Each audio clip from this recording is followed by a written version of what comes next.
우리가 사는 세상은 낮과 밤이 이렇게 공존을 하고 있죠. 낮만 항상 있는 것이 아니라 어느 순간에 밤이 찾아오고, 밤이 또 계속 있는 것이 아니라 어느 순간에 밝은 아침이 되고 낮이 됩니다. 물리적으로 이렇게 시간이라는 개념으로 낮과 밤이 있는 것 같지만은 우리 인생도 자세히 들여다보면 낮과 밤이 있는 인생인 것 같습니다. 인생이 한참 꽃 피울 때 즐겁고 좋을 때가 있는가 하면은 어느 순간 그 순간이 사라지고 밤처럼 캄캄해져 버리고, 그래서 너무도 아픈 시기를 보내야 할 때가 있기에 우리의 인생 또한 낮과 밤이라는 것이 이렇게 존재하게 되는 것이죠. 그런데 이 낮과 밤이 어느 시간을 정해놓고 갑자기 변하면은 우리가 어느 정도 예측을 하겠는데, 서서히 우리가 알지 못하는 사이에 어두워지고 알지 못하는 사이에 밝아집니다. 그래서 우리는 대비를 하지 못하죠. 물리적인 시간이라면은 대비를 하겠는데, 우리 인생에 찾아오는 낮과 밤은 우리가 도무지 준비를 할 수가 없습니다. 언제 찾아올지 모르는 그러한 시간들이기 때문입니다. 이러한 시간을 우리나라 말로 신압으로 찾아온다라고 하죠. 알지 못하게 이렇게 찾아오는 그러한 시간입니다. 우리는 시대를 자꾸 시간에 비유를 합니다. 근데 지금과 같은 시간, 이런 시간을 우리는 밤과 같은 시간이라고도 정의를 합니다. 기도를 하시면서 미국과 이란에 대한 전쟁에 대한 기도를 하셨고, 그것으로 인해서 많은 영혼들이 아픔을 당하고 있는데, 그러한 시간을 우리는 밤과 같은 시간이라고 합니다. 우리는 낮을 보내고 있지만은 전 세계에서 일어나는 이러한 전쟁의 고통으로 인해서 우리 또한 밤과 같은 암울한 시간을 함께 보내는 것이지요. 이 밤이 이렇게 신압으로 찾아왔습니다. 우리가 알지 못하는 사이에, 예측도 하지 못한 사이에 이렇게 찾아왔습니다. 사사시대를 한마디로 정의하면은 오늘 본문에도 나왔듯이 자기 소견에 옳은 대로 살았다라고 그렇게 정의를 하고 있죠. 그런데 이 문제는 사사시대의 사람들이 어느 시간에 갑자기 자기 소견에 옳은 대로 살게 되었는가? 그건 절대 아니라는 것입니다. 알지 못하는 사이에 서서히 사람들은 자기 소견을 밝히기 시작했고, 자기가 옳다라고 주장하기 시작했고, 그것이 하나님의 권위를 넘어서는 일들이 이제 보편적인 일이 되고 말았다라는 것입니다. 낮이 지나고 서서히 알지 못하는 사이에 밤이 오듯이 사사시대에 자기 소견에 옳게 살았던 것들도 서서히 그렇게 찾아오게 되었던 것이죠. 그런데 문제는 그렇게 되기 위해서는 분명히 어떤 그 시대를 특징할 수 있는 것들이 있게 되었던 것입니다. 지금 이란과 미국과 이스라엘이 싸우게 되는 것들도요, 갑자기 전쟁은 일어났지만은 그 전부터 이런 기운들이 있었잖아요. 그 전부터 계속해서 그 전쟁에 대한 이야기들이 있었고, 언젠가는 터질 것이라는 예측이 있었잖아요.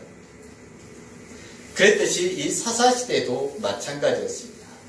그 시대가 자기 소견에 옳은 대로 살아가기 위해서는 몇 가지의 특징들을 가지고 있었다라는 것이고, 그것들을 우리는 이 사사시대의 특징을 살펴보면서 우리의 시대를 비교하면서 우리의 시대가, 우리의 믿음이 내 소견에 옳은 대로 살지 않게 되기 위해서 우리는 오늘 이 본문을 통하여서 그 시대의 특징을 함께 찾아보려고 합니다. 어떻게 이렇게 자기 소견에 옳게 살아가는 암흑의 시대가 되었을까요? 점점 어두워지는데도 왜 모르고 그렇게 살게 되었을까? 그것입니다. 첫 번째는요, 기준이 모호해진 시대가 되었다라는 것입니다. 기준이라는 것이. 기준이 다 사라져버렸던 그 시대. 아니, 기준이 변화된 시대를 말하는 것 같습니다. 분명히 기준은 있는데 그 기준이 어느 순간에 변화가 된 것입니다. 사사시대에는 유달리 배도가 많습니다. 하나님을 배신하는 일들이 많잖아요. 그래서 사사시대의 사이클을 이야기하거든요. 항상 반복되어지는 일들이요. 먼저 사람들의 배신이 있었습니다. 그리고 하나님께서 그 배신에 대해서 징계를 합니다. 그러면 사람들은 다시 회개를 합니다. 하나님은 다시 그들을 받아주시고 용서해 주십니다. 한 시대에 그때로 끝나는 것이 아니라 이것이 계속해서 사사시대에 반복되면서 일어났습니다. 그 많은 사람들은 징계를 받으면서도 계속해서 하나님을 배신하는 일들이 일어났다라는 것입니다. 그걸 다시 말하면은 하나님의 말씀에 대한 두려움이 사라져버리고 하나님의 말씀이 기준이 아니라 또 다른 기준이 생겼다라는 것이죠. 하나님께서 용서를 해 주시는데 내가 이런 죄를 짓더라도 또 용서해 주시겠지 않은 그런 아니란 생각도 함께 있었을 것입니다. 기드온이라는 사람을 우리는 굉장히 잘 알고 있습니다. 이 기드온이 우리에게는 신앙의 아버지처럼 느껴지죠. 엄청난 일들을, 기적들을 행하잖아요. 전쟁에서도 승리하고 그 횃불 하나로 적들을 다 물리쳤으니 세계사적으로 굉장한 일을 해낸 사사일 것입니다. 그런데 기드온이 부름을 받고 하나님을 대적하는 적들과 전쟁을 해서 이겼습니다. 그때 백성들이 기드온에게 와서 어떻게 했을까요? 우리의 왕이 되어 주십시오 이야기를 하거든요. 백성들은 이미 기준이 사라져 버렸잖아요.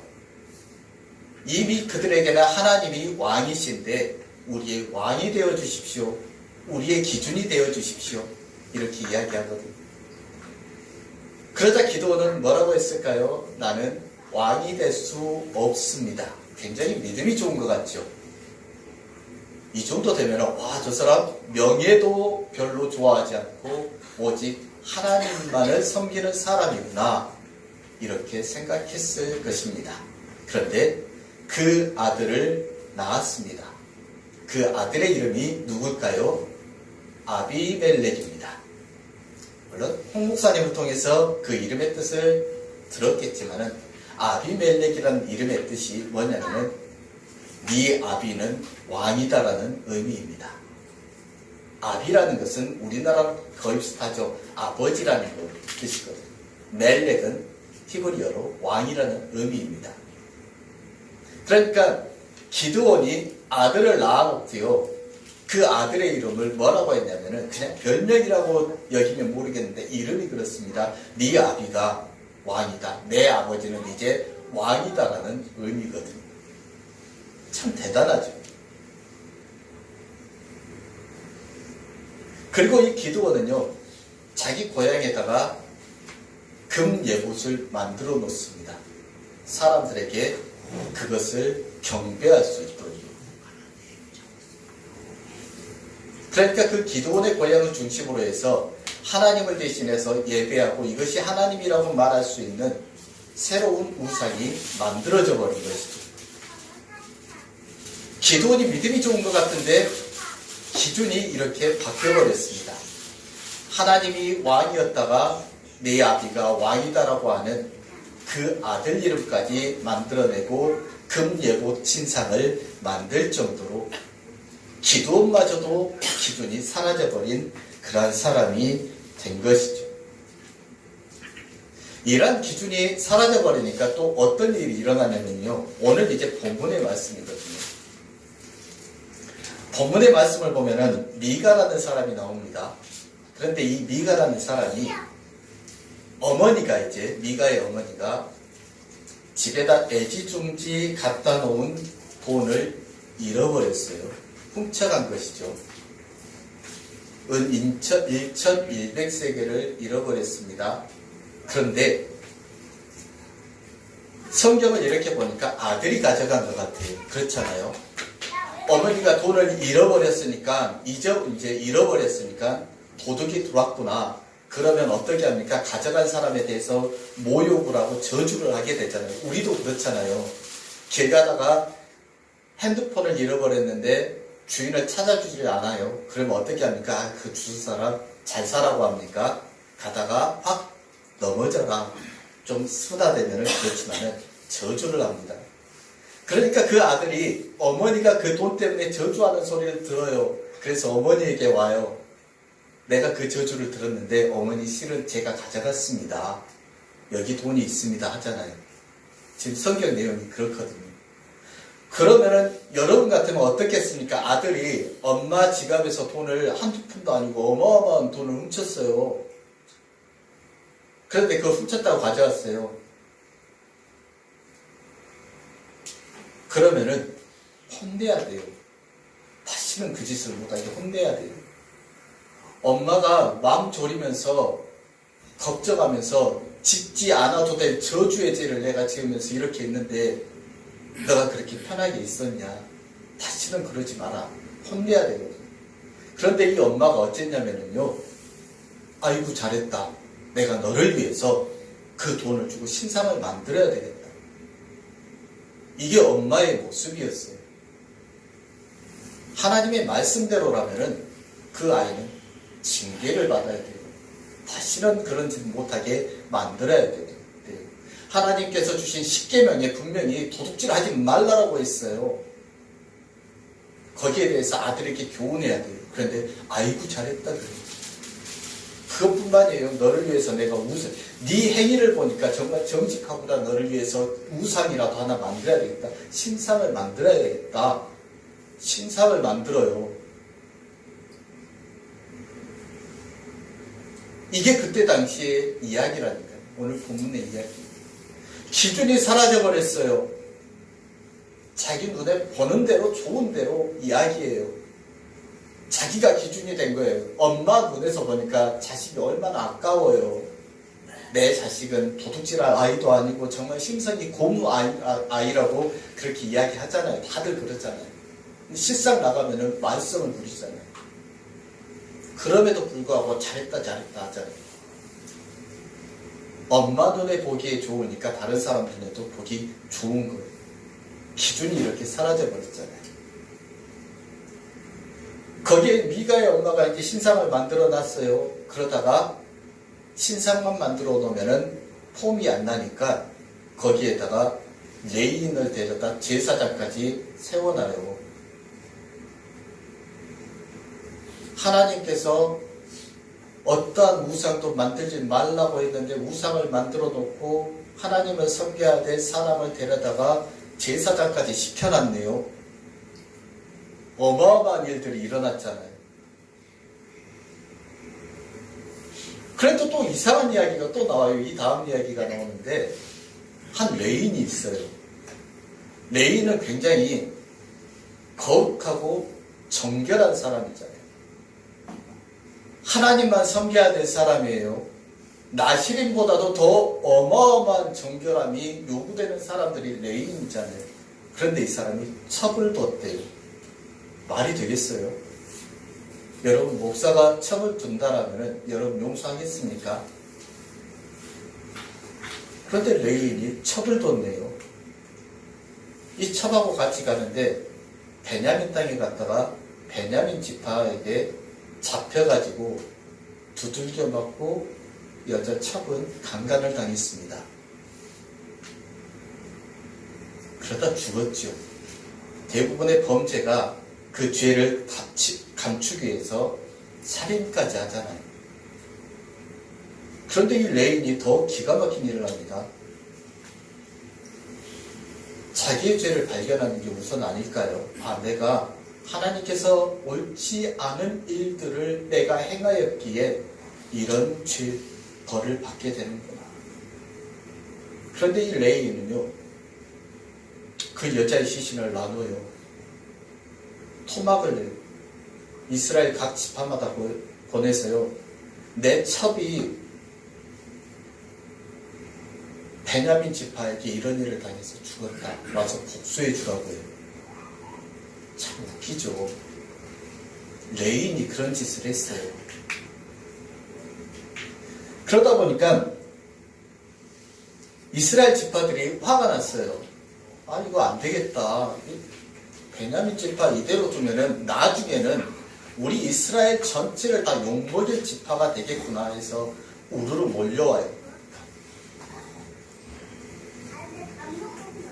그리고 하나님의 율법을 가지고 하나님 주신 십계명을 통해서 그들을 징계를 했으면 좋겠는데 그렇지 못해요. 그냥 무력으로 그들을 다 쓸어버리거든요. 그래서 베냐민 지파가 가장 적은 숫자를 가진 지파가 된 거거든요. 그 죄 때문에. 아니, 사사기의 이야기인데 도대체 왜 이런 이야기들이 생겨나게 된 거야? 미가의 신상은 또 무엇이고 레이즘의 첩은 또 무엇이야? 왜 사사기에서 이런 이야기가 나오지? 그런데 이 이야기를 보면은 혼란의 시대잖아요. 이런 일들이 일어난 혼란의 시대에 기준이 사라져버린 시대가 되었다라는 거예요. 이게 지금 사사기 오늘 본문이 말하고자 하는 내용이거든요. 하나님의 기준이 아니에요. 자기가 기준이 되는 거예요. 어떠한 죄 앞에서도 하나님의 말씀이 기준이 아니라 사람들의 뜻이 기준이 된 거예요. 이러한 시대가 되었다라는 겁니다. 지금 우리가 사는 시대는 안 그럴까요?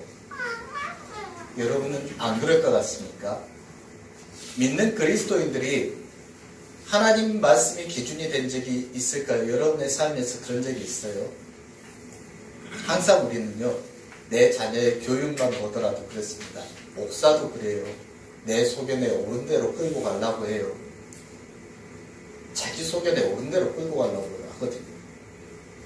우리가 지금 이 시대를 혼란한 시대, 어두워져가는 시대, 밤과 같은 시대를 살아가고 있다고 하면서 한탄을 하고 있지만은요, 막상 그것을 만들어낸 사람들이 우리예요. 기준이 사라졌거든요. 하나님의 말씀을 믿는다라고 하지만 하나님의 말씀이 내 기준이 된 적이 없어요. 내 자식 앞에 하나님의 말씀이 있어 본 적이 없어요. 내 사업 앞에도 그렇고 내 가정 앞에도 그래요. 내 눈에 보기 좋은 대로만 살아왔어요. 이게 지금 우리의 처지고 형편이거든요. 사사시대가 자기 소견에 옳은 대로 사는 세상이 된 것이 어느 날 갑자기 그렇게 된 게 아니라요. 이렇게 되다 보니까 수년이 지나면서 사람들이 자기 소견에 옳은 대로만 살아가는 어두워져가는 시대를 만들게 되었다라는 것입니다.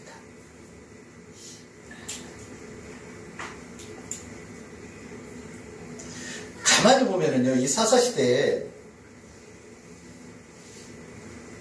미가의 경우 같은 경우도 보고 레인의 경우도 보면은요, 이 사람들은 굉장히 열심히 있어요. 미가의 어머니도 그렇고 아들이 착하니까 신상을 만들어요. 레인도 그 악한 일 앞에서 사람들을 불러 모아요. 굉장히 부지런해요. 열심히 있잖아요. 게으른 사람은 그것도 못하거든요. 죽고 나면은 첩이 죽었어도 죽고 나면은 장사 지내고 끝내고 말지, 그 분노 때문에 여러 사람들, 각 지방마다 사람들 보내가지고 군사 좀 보내달라고 하는 것도 못합니다. 열심히 있어요. 기준이 달라진 것뿐이죠. 지금 우리가 사는 세상의 교회들요, 열심이 없을까요? 열정이 없어요. 열정과 열심이 굉장히 많아요. 오죽했으면 정치인들이 교인들을 데려다가 쓰려고 했을까요? 왜 국민의힘에서는 신천지를 가져다가 썼을까요? 왜요? 그들이 열심히 있기 때문이에요. 우리보다 더 열심이거든요. 밤낮을 가리지 않고요, 부모하고 손절하면서까지 복음이라고 하는 것들을 전하기 위해서 자기 돈 들어가면서 달려다니거든요. 열심과 열정은 어느 시대보다 더 강합니다. 교회도 마찬가지입니다. 열심과 열정은 어느 시대보다 강해요. 그런데 문제는 기준이 틀렸다라는 거예요. 신천지는 어떤 기준이에요? 이만희가 기준이 되었거든요. 교회는 뭐가 기준이 됐어요? 세상이 기준이 됐습니다. 세상이 보기 좋은 대로 합니다. 작은 교회는 무시하니까 교회는 빚을 들여서 교회를 크게 만들어냅니다. 우리 목사님이 텔레비에 나와야 되니까 TV에 나오려면 돈이 많이 드니까 어떻게 해서든지 헌금을 마련해서 목사님이 TV에 출연하게 만들어줍니다. 그래야지 더 유명해지는 것 같고 사람들이 무시하지 않을 것 같거든요. 교회와 열정과 열심은 어느 시간보다도 더 있는데요. 문제는 기준이 틀렸다는 겁니다. 교회도 모르고 성도들도 모릅니다. 그렇게 하는 게 참인 줄 알았습니다. 그렇게 기준이 깨어져 버린 것이죠. 두 번째, 이 사사시대의 그런 특징들이 또 뭐가 있냐면, 왜 어두워져 가냐, 점점 어두워져 가냐, 이것은요, 예배의 문제입니다. 이제. 사사시대에 예배가 있었을까요? 여러분, 있었을 것 같아요. 물론 있었습니다. 사사시대에 잠시 모여서 예배를 드리고 하나님을 섬겼겠죠. 지속적인 예배가 되지 않습니다. 예배가 이미 다 파괴되어 버렸습니다. 하나님을 섬기는 제단이 있었고요. 하나님을 섬기는 레위인들이 있었지만은 사사시대의 예배가 제대로 드려졌다라는 것들이 사사기에 나오지도 않더라고요. 예배가 성경 속에서 이렇게 드러났을 때를 보면은요, 모든 사람들이 함께하는 예배였습니다. 모든 사람들이 함께하는, 교회가 예배하면요, 모든 사람들이 다 그것을 바라볼 수 있는 예배였거든요. 사무엘 시대의 미스바 광장에서만 사건만 보더라도 그래요. 그 예배예요. 모든 사람들이 다 예배하니까 이방인들도 나와요. 함께 에집트에서 탈출했던 사람들도 다 나와서 그 앞에 엎드리거든요. 어마어마하고 놀라운 일들이에요. 이스라엘 안에서 살았던 이방인들이 사무엘이 미스바 광장에 모이라고 하니까 다 모여요. 예배가 살아있었거든요.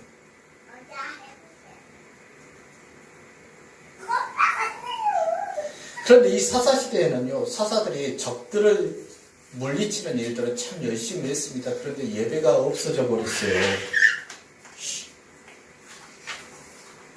여러분은 예배라는 게 무엇이라고 생각하세요? 여러분이 드리는 예배는 뭐예요?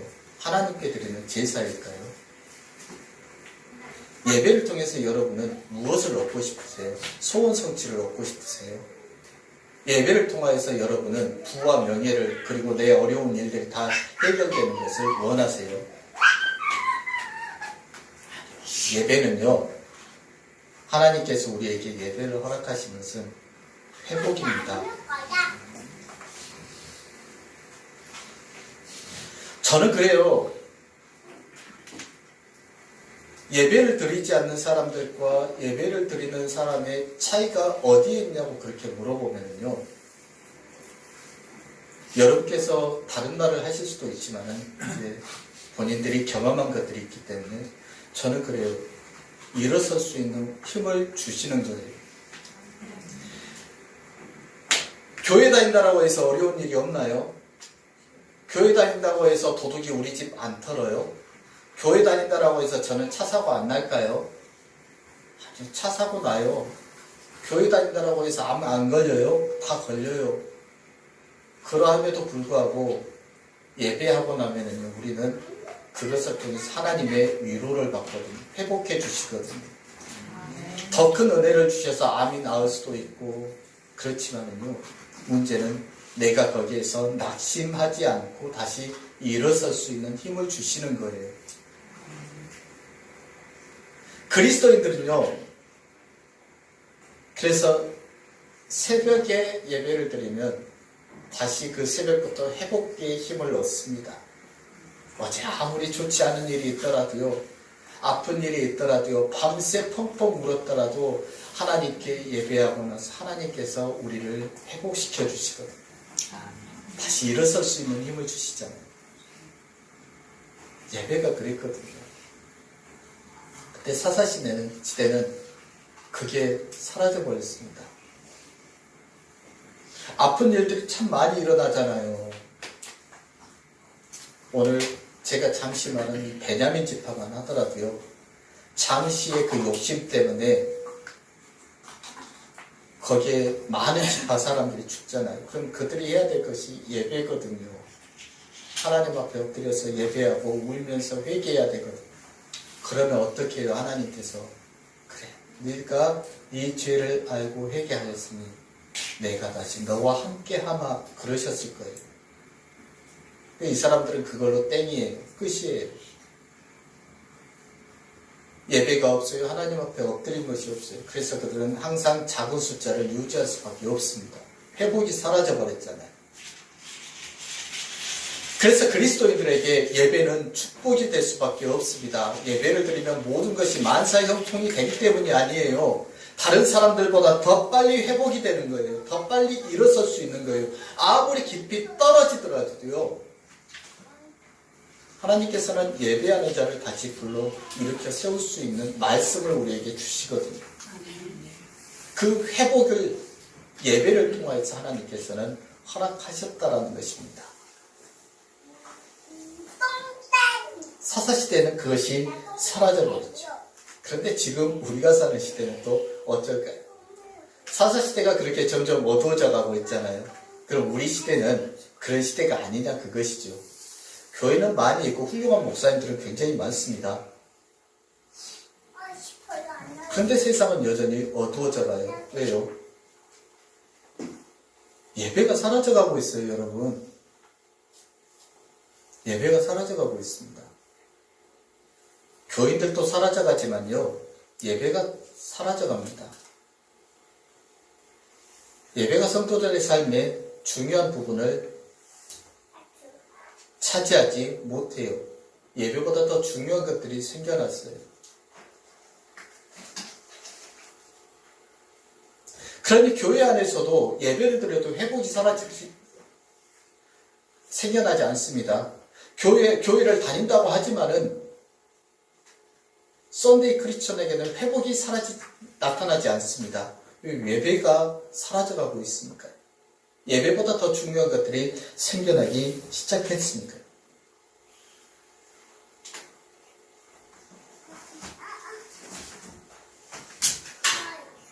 저 서울에 살 때 가끔 강원도를 한 번씩 가봐요. 그러면은 강원도 가면 유난히 산지가 이렇게 많이 있잖아요. 산을 이렇게 넘어가다 보면 어떤 목사님은 거기를 그 산을 넘어가다 브레이크가 파열돼가지고 그때 오래된 차인데 마르샤라는 차가 있었거든요. 그 차가 브레이크가 들지 않아서 사고가 났는데 다행히 목사님 혼자 타고 가시다가 목사님만 앉아있는 그 의자, 운전석만 거기만 안 찌그러지고 나머지는 싹 공처럼 돼버렸어요.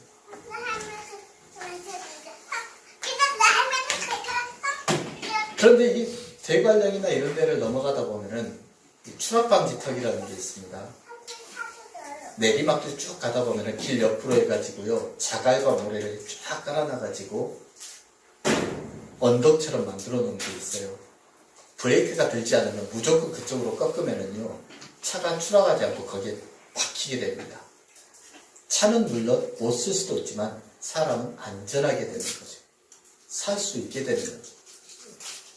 우리 인생에 그런 내리막길을 갈 때 하나님은 예배를 통해서 우리를 그 길로 인도하시거든요. 살 수 있는 길들을 보여주시고 소망을 다시 갖게 하시고 위로를 갖게 하시거든요. 그 예배가 사라지니 교회도 어두워지고 세상도 점점 더 어두워져 갑니다.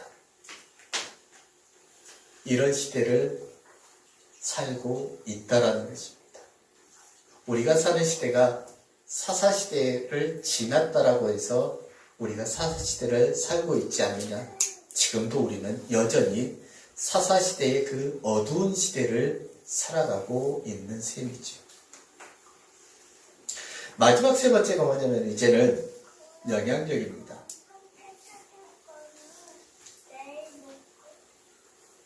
교회의 영향력과 성도들의 영향력이 사라져버렸습니다.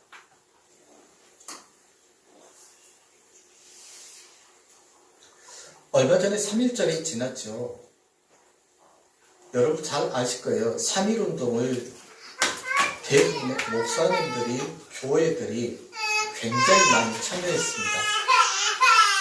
교회에서 만세운동을 하니까 사람들이 너도 나도 목숨을 걸고 같이 태극기를 들고 동참했거든요. 왜요? 그때 당시의 교회는 영향력이 대단했습니다. 이것이 하나님의 말씀이다라고 세상 사람에게 가서 말하면은요, 사람들이 동조를 했습니다. 그래, 그것이 옳아.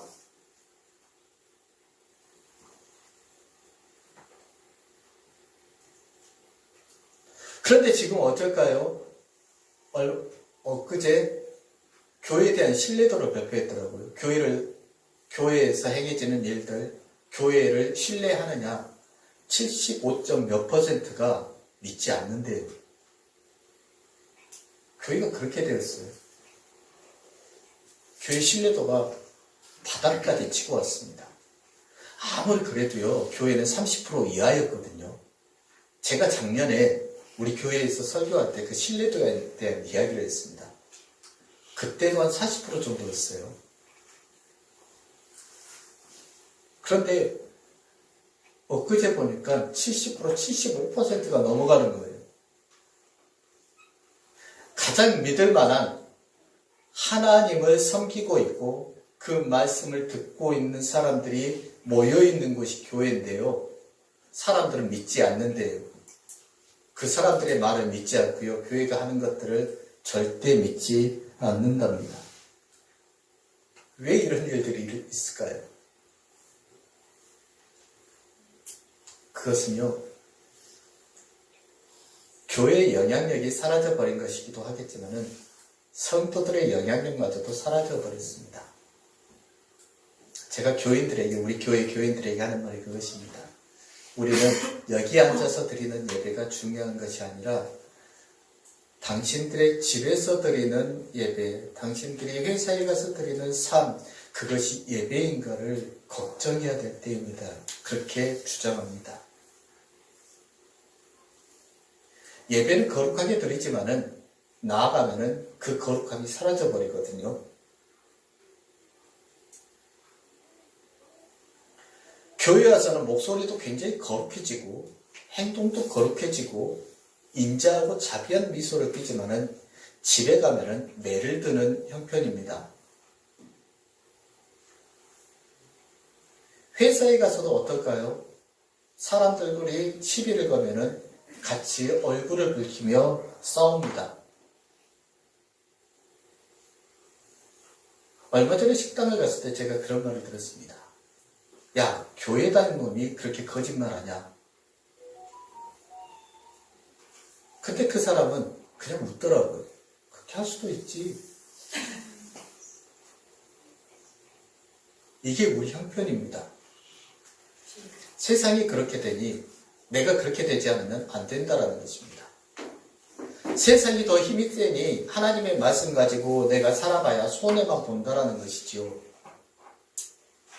무섭습니다. 세상을 하나님의 말씀으로 살아가는 게 무섭습니다. 하나님을 따른다라고 드러내는 것이 너무나 무섭습니다.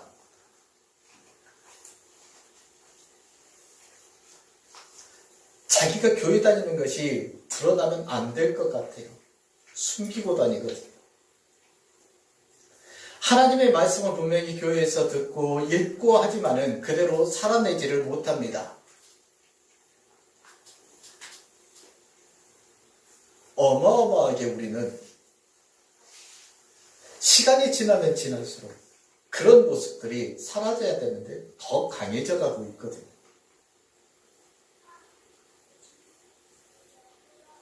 남들이 무시하는 것을 참지 못합니다. 남들이 나보다 더 인정받는 것을 참지 못합니다. 남들이 나를 건드는 것을 참지 못합니다. 남들이 나를 한 대 때리는 것을 더 참지 못합니다. 이게 그리스도인의 모습이거든요. 그래서 사람들은 뭐라고 할까요? 똑같다고 합니다. 교회 다니나 안 다니나 똑같다. 똑같은 걸로 끝났으면 좋겠는데 거기에다가 한마디 더 하죠. 교회 다닌 놈들이 더하다. 영향력이 사라져 버렸습니다.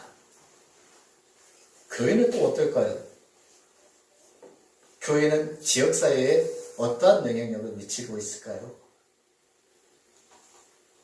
우리 지역의 자랑은 어디 교회야 있을까요? 없습니다. 저 교회 가면은 맨날 싸움짓거리나 하고 자기네들끼리만 잘 살려고 하고 정말 못쓰겠어라는 소리를 하는 데는 너무나 많이 봐왔습니다. 사사시대가 그래왔거든요. 이 베냐민 지파 보십시오. 미가의 집도 한번 보십시오. 교회 다니는 사람이나 안 다니는 사람이나 똑같거든요. 하는 것이 똑같잖아요. 그러니 사람들이 인정을 할 수가 있을까요? 안 하거든요. 야, 교회 다니는 놈들이 더하다는 소리를 합니다. 그런 시대가 사사시대였어요. 불행하게도 제가 판단하기는 지금 우리가 사는 시대도 사사시대와 똑같다라는 결론입니다. 사사시대의 말씀만 보고서 와, 이 시대 정말 사람들 살 곳이 못됐었구나, 하나님을 섬긴다라고 하면서 못된 사람들이 많았구나 그렇게 이야기하겠지만은요, 여전히 지금 우리가 사는 시대는, 그리고 교회는, 성도들은 자기 소견에 옳은 대로 살았다라고 표현할 수 있는 시대입니다. 이러한 시대를 우리가 살아가고 있고 그 시대를 인식하지도 못한 채 서서히 어두워져 가고 있는 것입니다.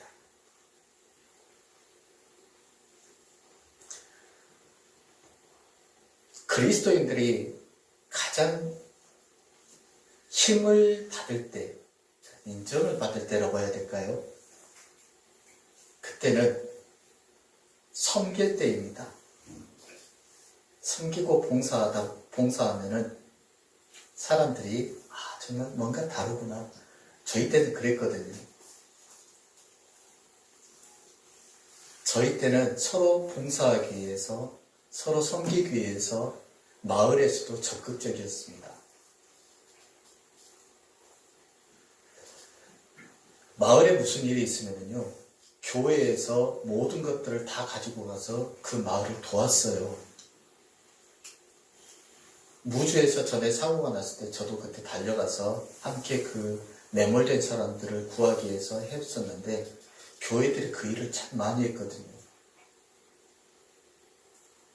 알게 모르게 굉장히 많은 일들을 했습니다. 태안에서 기름이 유출됐을 때요, 교회가 없었으면 그 일 못했습니다. 저도 거기에 몇 번을 갔거든요. 교인들 데리고, 청년들 데리고, 애들까지 데리고 가서 기름 닦아내고요, 퍼올리고, 모래 씻어내고 항상 그랬거든요. 놀라운 일들을 했어요. 그때는 그래도 교회가 이 정도까지는 되지 않았습니다. 교회가 있으니 세상이 살만하다 했어요. 근데 지금은 교회가 없어져야 될 곳이 되어버렸습니다. 시간이 지나니까요, 자기 소견에 옳은 대로 사는 사람들이 많아지다 보니까요, 점점 더 어두워져 가는 것이지요. 알게 모르게 이렇게 어두워져 가 버렸습니다.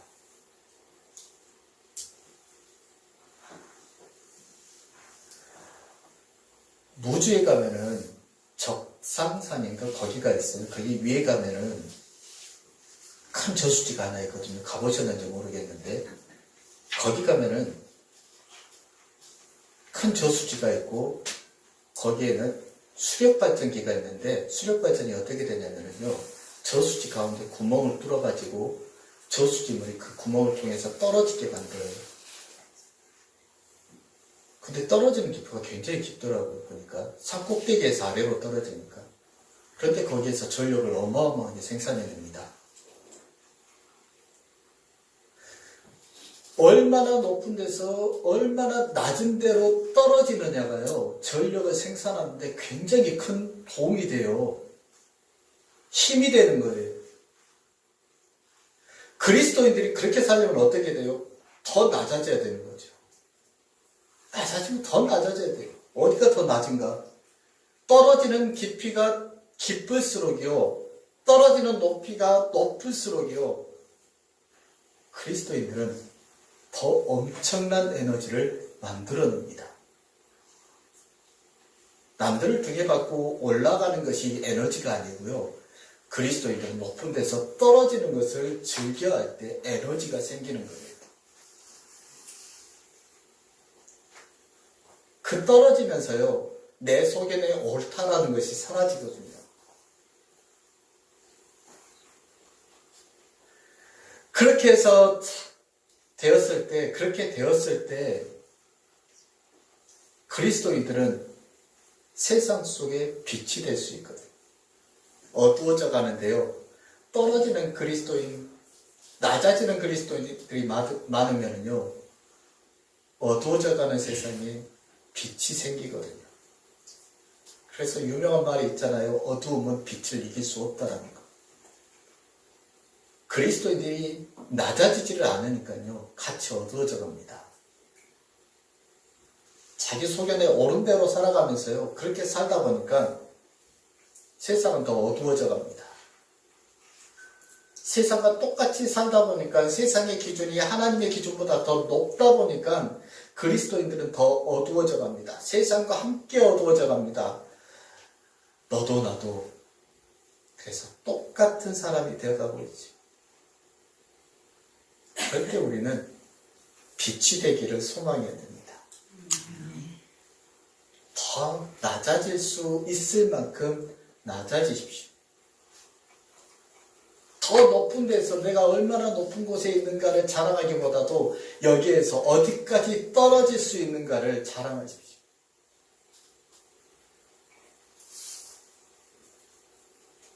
그렇게 했을 때 낙차가 컸을 때 전기가 많이 발생하듯이 그리스도인들이 섬기면 섬길수록 더 많은 에너지가 생길 줄 믿습니다.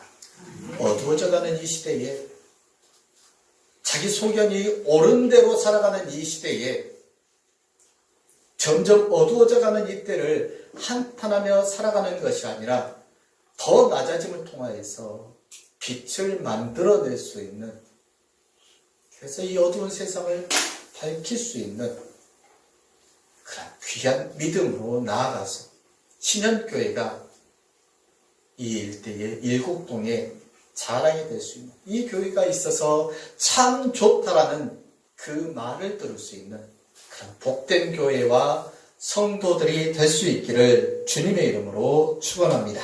기도하겠습니다. 전능하신 하나님, 우리는 밝은 시대를 살아가고 있는 것 같고 우리의 인생은 항상 이런 밝은 삶을 살아갈 것 같지만 어두움은 우리에게 어느새 서서히 다가오고 있음을 깨닫습니다. 특히 영적인 밤은 서서히 교회에 또 성도들에게 다가오면서 나라와 민족을 그리고 온 세계를 어둡게 하려고 합니다. 하나님의 말씀의 기준이 사라져버렸고 세상의 기준이 교회의 기준이 되어가는 시대, 예배가 있으나 삶이 예배가 되지 못하고 예배드린 자들이나 드리지 않는 자들이나 똑같은 모습으로 구별되지 못한 채 살아가는 이 어둠의 현실 속에서 우리 신현교회 성도들은 미스바 광장에서 회개하며 울부짖던 사무엘의 때를 기억하게 하시고 낙심하고 좌절하지 않은 채 열심히 복음을 위해 살아가며 믿음으로 섬김의 삶을 살아가서 어두워지는 이 세상 속에서 밝은 빛의 사명을 잘 감당하게 하여 주시기를 우리 주 예수님의 이름으로 기도드립니다. 아멘.